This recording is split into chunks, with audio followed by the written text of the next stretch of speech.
Hello and welcome to Midnight Scribe's Creative Vibes, where we speak to the best of the bronies and discover what makes them tick.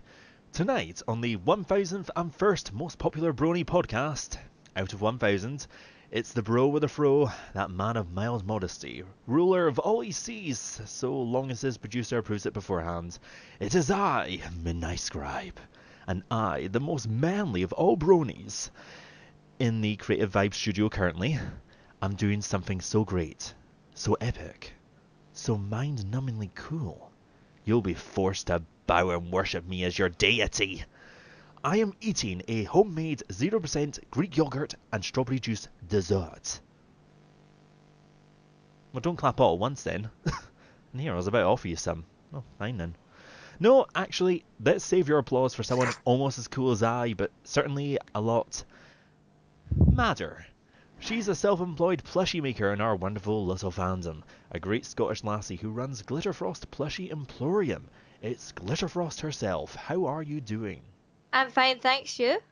I'm good, thanks. I'm a little bit tired. We are recording this a little later than we normally would, and I'm a little bit out of practice, shall we say, because to you guys watching this may seem like a seamless season, in which case you have really good eyesight. But no, it's good to be back. It's good to be back in the game, and great to actually to be restarting with yourself, Glitter, because we've known each other for a couple of years now. We're sort of kind of local bronies as far as the world is concerned. Yes. Because I mean, because you're based a bit further down south than I am in Scotland, so Yeah. and well, I've got to say, obviously you're a plushie maker, you're a plushie connoisseur. I mean, That's right. Proof of it were needed that Scottish people really are just human versions of cuddle toys. Yeah. But what made you decide to make the move to become a self-employed plushie producer, and particularly in the MLP fandom? Because that takes a lot of guts to do that. What made you decide it? Well, I started sewing when I was 6-year-old on an antique Singer sewing machine at 6, and I started from there, and ever since I just loved sewing with my dad, I've been doing sewing on different things, and then when My Little Pony came out this season 4, I just started making ponies, and it's been really good. So you've been in since season 4 then. So how did so you said that that's when you kind of started developing plushies for the ponies. But in terms of making I'm going to be asking a genuine interview question here. This is very amazing and professional for me. Oh? But setting up your own business, being self-employed in a fandom, that is quite a ballsy move. I mean, how did you make that work? I mean, I had a lot of help with my mom and my partner and my friends before, and it's like I wanted to make something of my life because of my Asperger's. I never got a chance to get a job. They always think because of a disability you can't get a job, but I proved them wrong. I made a business, and it's been going very well ever since. well, it's fantastic to hear that you've actually been able to, make something out of it, particularly because you and I both know from personal experience that, health issues and mental health disabilities Yep. and so on, they can impact in terms of what we actually do as professionals. So the Mhm. fact that you've gone and taken ownership of that and made your own business out of it is absolutely fantastic. In terms Mhm. of, and that's absolutely inspirational. Do you have any interesting advice or little tips you could pass on to people, like maybe people in the fandom, or to just creative people in general that are wanting to actually set up their own business? Like, what things would you have liked to have known when you started? What I'd like to know is what people would like to know is the best way is that if you're starting a business, you have to really focus on what you want to do in life because running a business is a lot of work. You've got to go through all the invoice papers. If you miss one invoice paper, it can go really bad for you. So you have to go through organization. You've got to go through cash to make sure you've got enough cash, profit, and it is a lot of work. But once you've got a hang of it, it gets easier. Then it's the time really. Well, handy advice there from Glitterfrost. And me, well, I don't know anything about doing invoices and whatnot. Like, the only invoices I've ever had to do have been through eBay. and they do it for me, so I don't even have to think about it, which makes me very, very happy. Yay. And I have a bit of a frog in my throat, so actually after that Rabbit. dessert, that yogurt and strawberry juice dessert, I am actually going to have some sparkling apple and raspberry water, flavoured water, it's not wine. I'm gonna have Scottish iron brew. Now you see, that's more Scottish than me. You see, I'm actually trying to actually be vaguely sort of healthy. You can see how Nah. well this is going, considering I'm looking at this going, wine, Be wine. wild. Be Pinkie Pie. Pinkie Pie. Whee! Well, I tell you what, speaking of the ponies, it was great seeing you at Brony Scott 2016 last year and seeing you Yeah. away, sewing away at your table.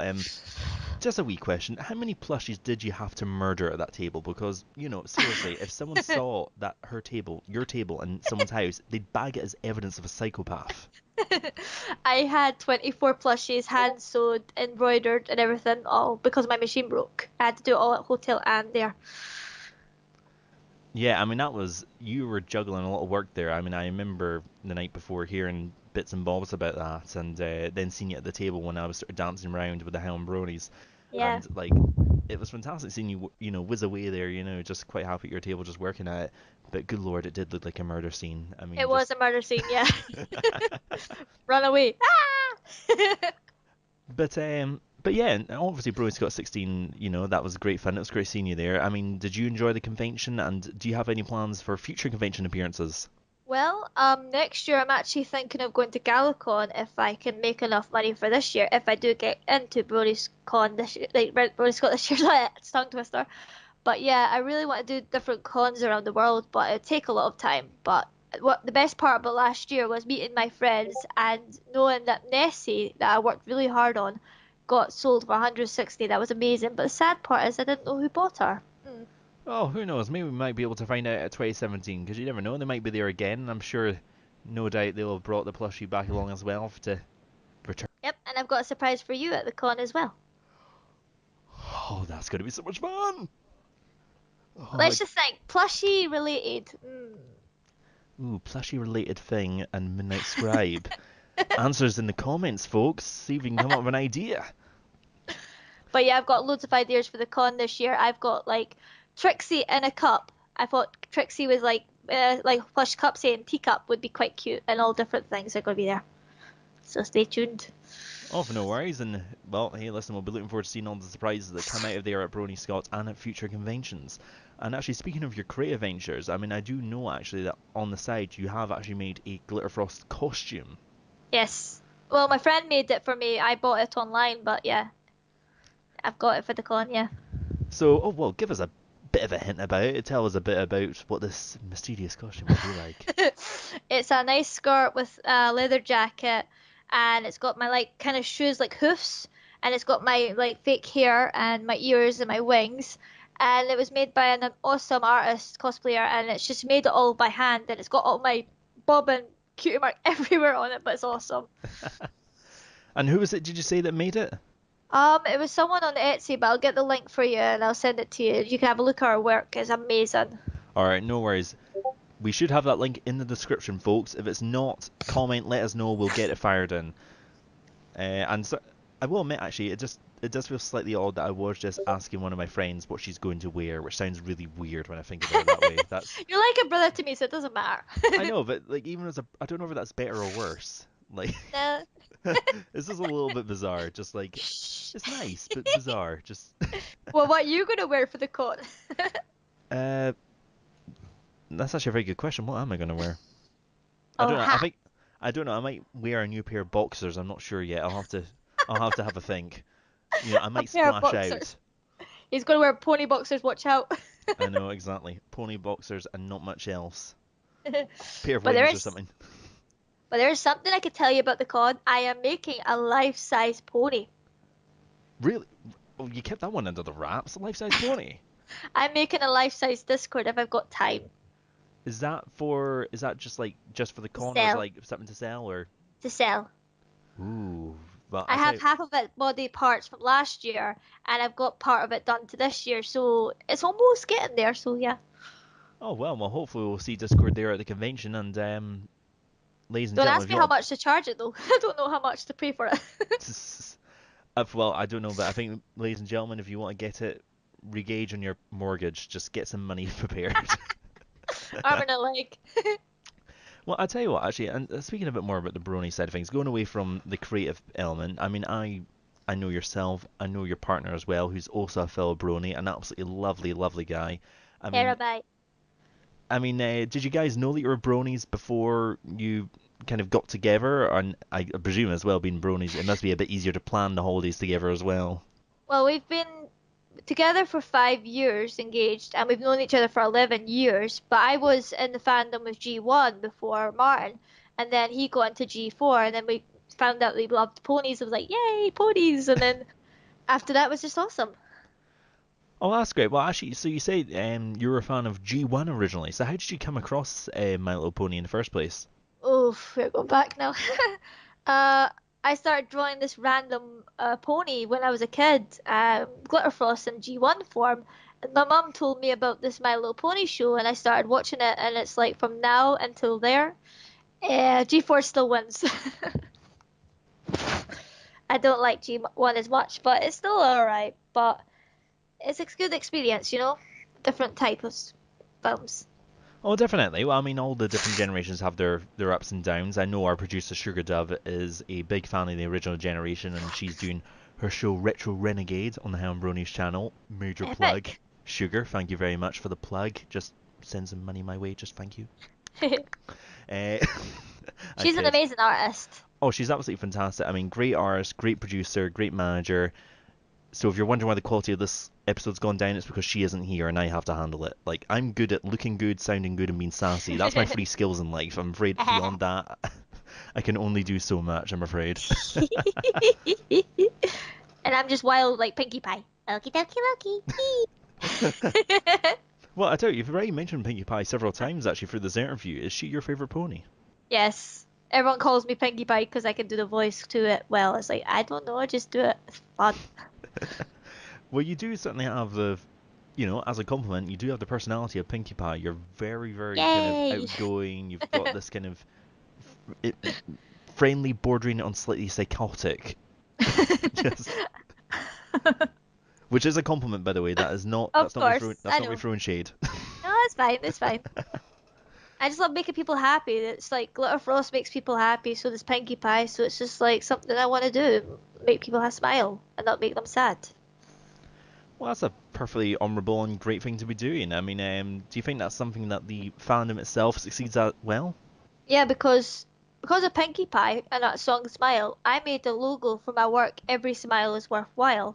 And now because of every time someone hugs my plushie, it's worthwhile because I made a Make-A-Wish Foundation plushie for a little girl who's got cancer called Lily, and I get to meet her soon with her plushie, and she's got very severe cancer, and to know that she's getting a plushie from me made her very happy. Oh, well, crikey, that's absolutely fantastic. Just, oh, I like amazing. doing the plushies for Make-A-Wish. I do it quite a lot. That is, I'm speechless. I'm sorry. I actually have to just take a step back and actually just, good on you. That is absolutely fantastic. Glitterfrost. That's just amazing. Just, I'm just, I'm just gonna actually just take a second of silence there and just enjoy that because this is something I actually really enjoy about the a lot of people in the fandom. I mean, yourself and I know a fair few of the others do a lot of charity work. I mean, obviously we know about things like Team OK that have happened in the past that do a lot of Yeah. charity events and so on, and that element of it is absolutely fantastic. I mean, do you think that's what's the way of saying this? Do you think this is down to like the people themselves, or do you think the fandom is able to foster this in on all of us? I, I think the fandom helping charity is a good thing because people out there who are dying with cancer and they want to make a wish and they want to be in a show and all they want to do is be in a show but they don't know they're getting a plushie. So I asked Make a Wish if I could make the plushies for free for every kid who asks for My Little Pony show, and I've been doing it for two others coming in Christmas. And it's just what I want to do to make people happy. I've done so many charities in my life, like cancer, autistic awareness. I've done like blindness. I've done all, but the most one I love is doing Make a Wish Foundation. That's my favorite. Well, I've no doubt they absolutely appreciate that, and those kids will absolutely adore the plushies that you've made for them. That is just, you know, fantastic. I'm I'm speechless. Sorry, I genuinely wasn't expecting that. I mean, it's like we've chatted quite a lot over the years, but I don't think at any point I ever actually realised that you did that. But that's absolutely amazing. I may do my job for payment, but when it comes to a charity like that, I will never ask for money. I just don't want to because I'd rather make a kid. I may not be able to cure cancer, but at least make someone happy for them having a hug of a plushie would make them happy. Then that's all I want in my life is making people smile, even kids. Well, you know, all I can say to that is, that is absolutely fantastic, and that is truly inspirational. And I hope, people get to hear this, they hear what you've done, and they'll take something away from that. This is her here. And oh, she looks adorable. Sorry, I know the people watching recording can't see this, but that I'll plushie send is the link, adorable. the picture. I'll send the picture later on. You'll see on my page. But this is her. She's a ballerina and she's got posable arms. Ooh. And Well, then she's there. oh yes, I see the Make-A-Wish symbol there. I'll tell you what, in the description as well, there should be a picture of that. If there's not, once Yeah. again, let us know. We'll get that sorted out. And oh, I tell you what, I mean, I had other questions I was going to ask, but it's kind of that's just such an amazing thing to hear, and it's kind of like I don't want to then just go back into other things because that's just a No, go ahead, ask away. I don't mind. no. It's just it's I suppose it's just I don't know. I think I just felt I needed to hear that today. Something like that has just made me feel really warm and gooey inside. I'm Just glad to hear it. but well, I tell you what, in terms of going back to the Glitterfrost's plushie Emporium. Come on, Midnight, you can speak. Glitterfrost Plush Emporium. That's how you say it. You see, like she's more professional than I am at speaking. She should be hosting the show. It used to be Kez's Plush Emporium, but I thought because there's another girl called Kaz in the USA, I thought it'd be better just be called because I'm Glitterfrost by Pony and her name is actually licensed as a pony form. I thought Glitterfrost Plush Emporium would be better for my business than Kez, even though that's my name. Oh, definitely. Well, I mean, it stops there being any kind of unexpected, people getting confused between the brands, which is Yeah. fantastic. Obviously that helps out a lot. But actually, I mean, talking a bit about the Plush Emporium, I mean, I Yep. know occasionally you live stream on now, Yes. which most of our guests tend to live stream on Picarto, and I know one or two tend to use Twitch as well. Yeah. So can you tell us a bit about you now, why you happen to use that, and how has live streaming been for yourself since you're making plushies? So with Well, the sewing machine, it's quite noisier. it can be a noisy. I warn people that it can be noisy because I've got two embroidery machines now, so it's get louder and louder. So if it's too loud, I mute it down a wee bit to about 5 instead of 10. But it's like you now is the only way I can do videos because I've tried Picarto and I can't do it because that's for drawing and it's not for sewing. And I've tried Twitch and that's not works either. So I thought you now would be better. And ever since I've sold that one plushie on you now, I got 7,000 views on that one day. Good lord, that's amazing. Yeah, that was Eileen Monty's plushie that happened on that day. Wow, I mean, it's once again absolutely amazing, and like I said, it has been ages since I've recorded an episode of this show. It's been so I'm kind of, I'm just a It's little bit okay, just rusty. go with the flow. Well, I mean, hey, listen, I'm enjoying the flow, and I'm enjoying interviewing you. Is like I said, I mean, I've been wanting to do this interview with you for a long time. I know it's Yeah, been hard trying to get it sorted out because of technical issues, then trying to get us two together, and all the stuff going busy, on. busy, busy, yeah. Exactly. I mean, you and I, we live full lives. Yeah. I mean, after my commissions are done, I'm not going to be open till about November because I'm actually doing mass production at the moment now, so it's pretty good. Oh, so is the business expanding then? Yeah, I work for people around the shops like Anime Republics in Edinburgh. I'm actually working on a really cool thing. I got a call from HMS Unicorn in Dundee when I was on holiday, and they want me to make a mini unicorn plushies for them, and they're going to give me about 30 quid each for them. So it's like, yes, money. Oh, hey, oh, listen, look, taking that glorious moolah, it's all good. Oh, the moolah. But yeah, I love doing mass production, and the Anime Republics are making a life-size Mimikyu. If you don't know who that is, it's a new Pokemon from Sun and Moon. So that's gonna be a lot of work. Oh, definitely. Well, it certainly seems to me that you're going to be very busy for a very long time, but you couldn't be Yeah. happier doing it. No, I love doing it. I love doing my plushies and making people happy. It can be hard, but I think the hardest one I'm going to be doing is Black Griffin's Griffin. That's going to be like, oh my gosh. Well, we all here at Creative Vibes, we wish you the very best of luck. Thank you very But, much.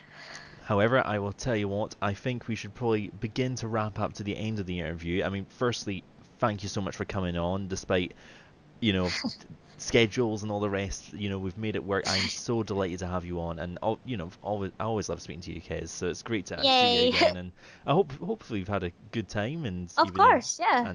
I haven't been too rusty because Not at all. You've been so good. and I look at her trying to fluff up my ego as if it needs any other boosting. Boost it up. Boost it up. Boost my ego, make it bigger, make it bigger. But no, this is not about me, despite the title of the show having my name in it. That is irrelevant. This is about yourself. So to wrap it up, firstly, thank you for coming on Glitterfrost.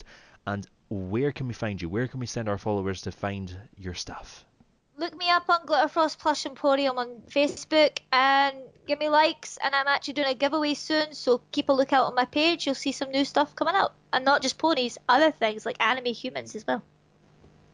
Alright, no worries. Well, what we'll do is we'll put links to Yeah. Glitterfrost's sites in the description below, so you'll be able to go there, see all our stuff, perhaps commission her before it shats and all the rest, and see what she does. And of course, see her at the conventions as well, because she'll hopefully be at Brony Scott and at other conventions going on. Keep an eye out for her. She's certainly one to keep an eye on. But what I will say now is I'm just going to wrap up the show just now. My thanks to Glitterfrost for being on the show. My thanks to you guys for watching. Now, if you have any particular things you want to tell us about, perhaps you're a creator in the fandom, you want to get involved with the show, fire us an email. If you're a fan, if you've got some constructive criticism that we need, as if I need constructive criticism, I'm perfect. No, I'm not. Yes, I am. But if you have any constructive criticism that can help us out, please send that to us. If you have any compliments, definitely send that to us. Just message it to Midnight Scribe. You're awesome. I'll find it. You can get in contact with us there. We're also on all the social medias. We're on Facebook. We're on Twitter. We're on Tumblr. Oh, crikey, we're basically everywhere these days, apart from MySpace, because it's a bit behind the scenes these days. But we'll have all the links in the description below so you can get in contact with us. But thank you all so much for watching, and the final word from Midnight Scribe is, as always, please subscribe.